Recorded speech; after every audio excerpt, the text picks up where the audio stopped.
Bienvenue dans le studio mobile de Vive Impact, Solutions et Culture. Ici, pas de place pour le bruit négatif en boucle.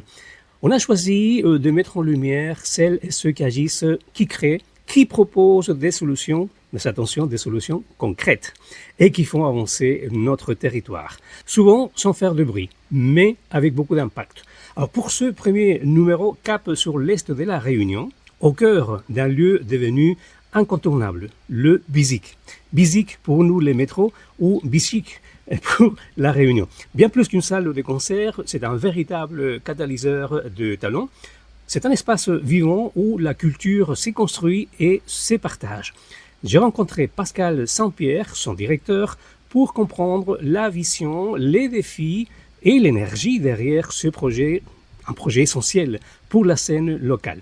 Vive Impact, c'est un projet porté par le Cercle du Phénix, une dynamique collective qui met en avant des initiatives positives, inspirantes et utiles.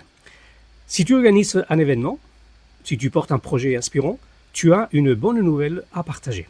Contacte-nous, nous allons communiquer à travers Vive Impact et également notre partenaire allonsbouger.re. Et puis rendez-vous sur notre chaîne YouTube, je vous invite à partager, liker et puis pourquoi pas commenter. Merci de votre soutien et voici donc l'interview de Pascal Saint-Pierre.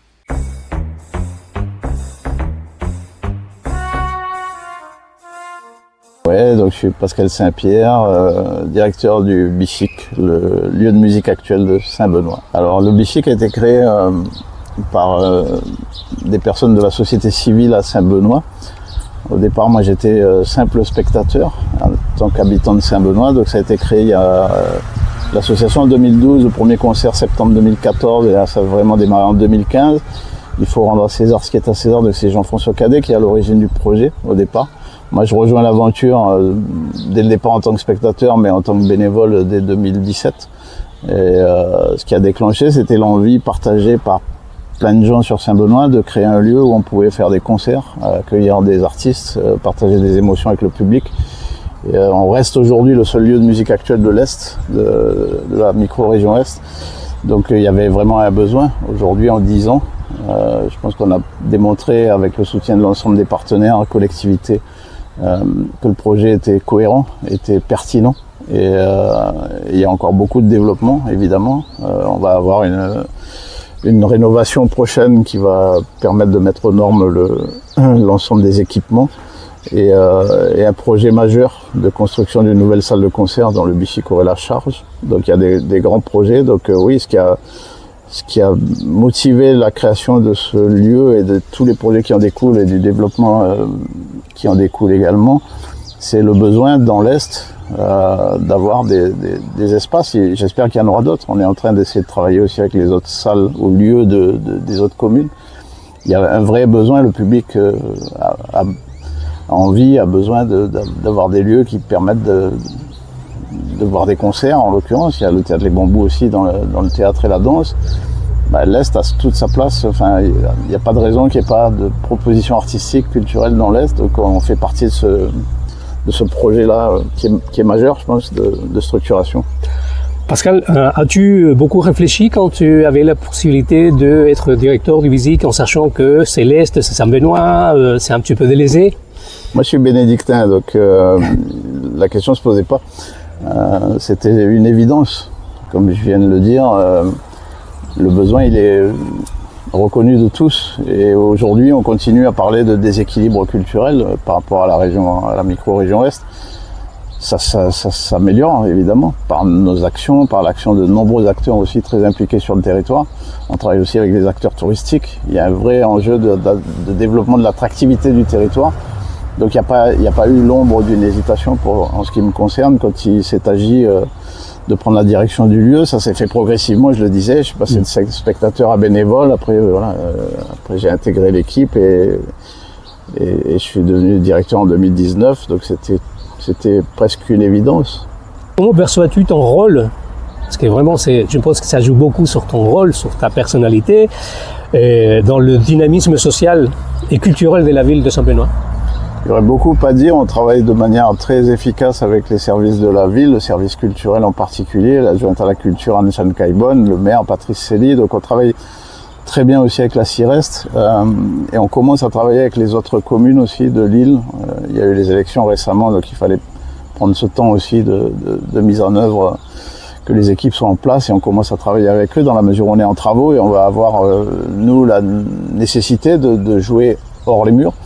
Et donc c'est le moment opportun pour travailler avec d'autres lieux, d'autres communes, et c'est en train de se mettre en place. Mon rôle, puisque c'est la question, il est de coordonner. On est passé d'une association où il n'y avait pas de salariés, aujourd'hui il y a 6 salariés au sein de la structure.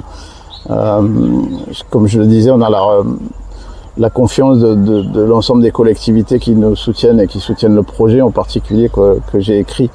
Un projet artistique et culturel qui va vers cette nouvelle salle de concert de 500 places dont j'ai parlé tout à l'heure, au sein du pôle culturel avec la MJC et le Théâtre Les Bambous sur l'ancienne école Girofle qui sera reconstruite à proximité sur le quartier La Bourdonnais. Donc il y a des projets d'envergure qui me tiennent à cœur et qui font que c'est un moteur pour préparer l'avenir de cette stratégie culturelle qu'on construit avec, je le disais, la ville, la CIREST et tous les acteurs du territoire, y compris l'OTI Est aussi, puisqu'on est, y compris avec le CEB, le Club économique de Bourbon, parce que tout est lié. La culture est un vecteur de développement de l'économie aussi, donc voilà, je pense moi j'ai à cœur et on commence à trouver des solutions pour travailler avec tous les acteurs, qu'ils soient touristiques, économiques, culturels évidemment, mais aussi administratifs sur les collectivités. Enfin, tout le monde, si on arrive à partager une vision commune, un projet commun, on va pouvoir développer l'attractivité du territoire. C'est un mot, c'est une définition que j'affectionne. Il faut vraiment que les gens retrouvent ou trouvent l'envie de venir dans l'Est. C'est un territoire qui est exceptionnel, qui a des richesses naturelles immenses et qui commence à avoir des acteurs culturels, touristiques, économiques qui font que l'Est a beaucoup de rattrapage à faire, mais il y a beaucoup de potentiel et on travaille tous ensemble pour développer ça. On dit, je ne sais pas si on le dit ici, mais au Chili, on dit si la montagne ne vient pas à toi, va vers la montagne. Ouais. Le visite vers le hors mur, c'est vrai qu'on te voit un petit peu partout. Il y a bientôt donc le Sakifo.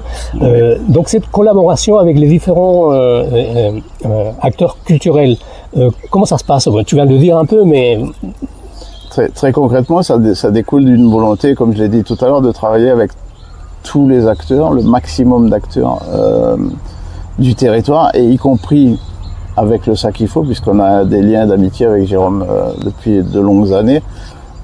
On fait depuis 2017, le Bichic organise l'After Sakifo, c'est le seul after du festival qui existe depuis 2017, et tout naturellement étant dans cette période de travaux qui va commencer, c'était assez naturel pour nous de dire, on avait fait une tentative une fois avec en 2020, non pas en 2020, je veux dire, il y a pour les 20 ans du Sakifo, on avait eu une soirée sur le Sakifo, le Bichic avait eu une soirée sur le Sakifo, et là ça a été assez naturel donc de dire oui, pourquoi pas une scène Bichic au Sakifo. Donc c'est vraiment une scène Bichic, l'esprit Bichic qui se délocalise encore un peu plus loin à Saint-Pierre, et ça découle de la même démarche que de dire qu'on va certainement au second semestre faire des concerts à la Plaine des Palmistes, il y a 15 jours on était à la distillerie de la Rivière du Mât, sur le quartier de Beaufort à Saint-Benoît, sur la Marine le 24 mai, un site naturel où on recevra l'orchestre Apoc et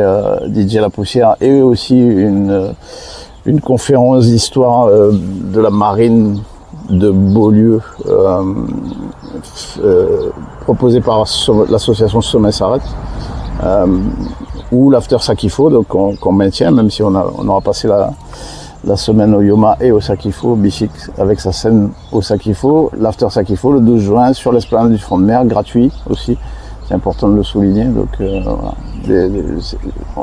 Nous on a à cœur, on a le souhait et on a à cœur de travailler avec tous les acteurs qui ont envie de développer la culture dans l'Est, y compris s'il faut aller à Saint-Pierre pour ça, et dire on existe, venez nous voir, c'est un peu l'idée.